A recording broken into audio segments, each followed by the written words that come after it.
trying to be serious. So I was reading in the media the other day. We've had 7 black transgender, not transgender, but transgender individuals be murdered this year.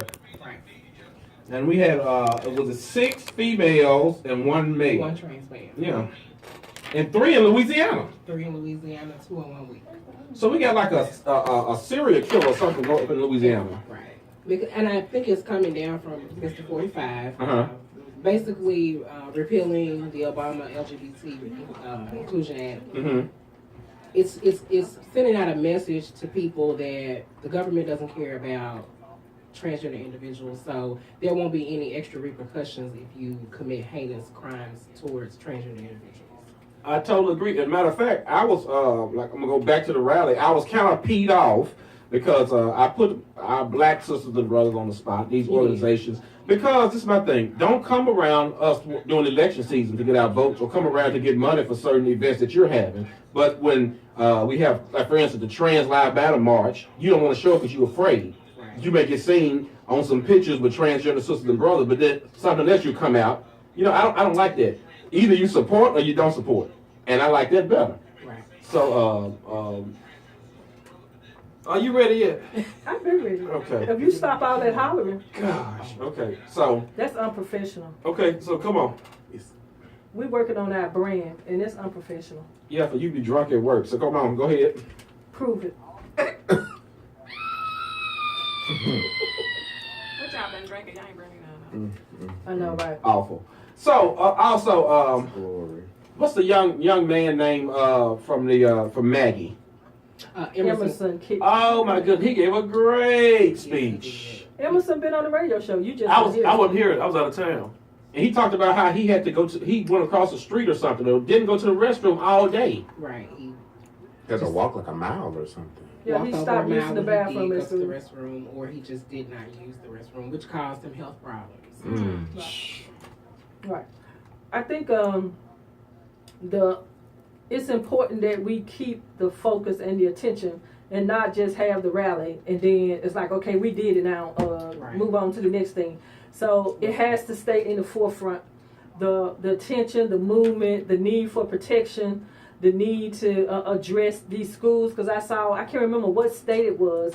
It was a city, I'm sorry.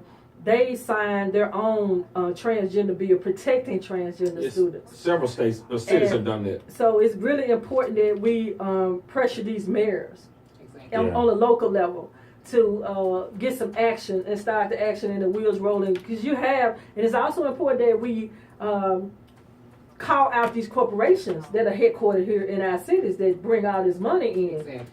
That they have diversity and inclusion policies. So it needs to transfer outside of just your workplace, because the community is where you get your job pool from pretty much. Absolutely. So the workplace, okay, yeah, but what about your surrounding areas, and what about your resources? Where you going to put those? Because you're here getting tax breaks in our city. A lot of Right. Capitalizing off of our economy, using our shipping ports, FedEx label, the river label, President Island, all these areas. So we got to make them come out, because they have the deep pockets and they have the ability to make influence with these lawmakers, because you have the lobbyists working both ends. And so let's dispel this myth. I was talking to some people about the transgender bathroom bill, and I was telling individuals, and it's really sad within the gay community, the LGBT community. You have people who discriminate within our own community. So they were telling me, I don't care about the bathroom bill because ain't nobody told them to go do this and do that. And the straight people not talking. They predators, so I don't want them in the bathroom with the other little kids or the other people. And let's dispel this myth altogether right now. So I'll let you handle it. There's no data, there's no proof that a transgender individual has went into a bathroom and preyed on anyone. There may be people who decide that they're going to dress like a woman or dress like a man and infiltrate bathrooms and do the upskirt videos and things like that, but those aren't transgender individuals. Like Jared from Subway? Like oh, God. And Coach Sandusky from Penn State. Oh, Lord. Right. Those are predators. Transgender people are not predators. They're not preying on anyone. We go in the restroom to use the restroom and leave. That's it. Hello. Well, we dispelled that real quick. So also it was individuals talking about they don't realize the privilege that they have. So like real effeminate guys, they can still go into the men's restroom. They can. And they may be harassed, they may not be harassed, but they still have the right to go into the restroom. And so we have our transgender sisters and brothers, like Emerson, for example. He walked a mile, health problems, because he was afraid to go in the restroom and get bullied. And what does he say happened to him? There was some more things happened, but it was even the Name- teachers. yeah, the name call. Even the teachers Yeah. didn't even intervene when the bullying was taking place. Memphis City Schools, going to the restroom is like, it was a burden for me, and I wasn't even transitioning in school, but I was openly gay. And if there was anybody in the bathroom, I wasn't going in. So I can imagine what it's like for someone whose gender expression is different from what society says they are as it relates to their gender. what's gender expression for our slow listeners? Gender slow. expression You ain't is gotta the say outer slow. appearance. The gender expression is the outer appearance. For me, my gender expression would be female. Okay. For Emerson, it would be male. You got it, Nikita? For David, it would be. I got it. I got You it. find somebody to play That's a with. matter of opinion. So let's talk. Go back to the fear of the bathroom when you were in high school. Talk about that again. It was. I guess it was just a thing that there was no safety in the restrooms.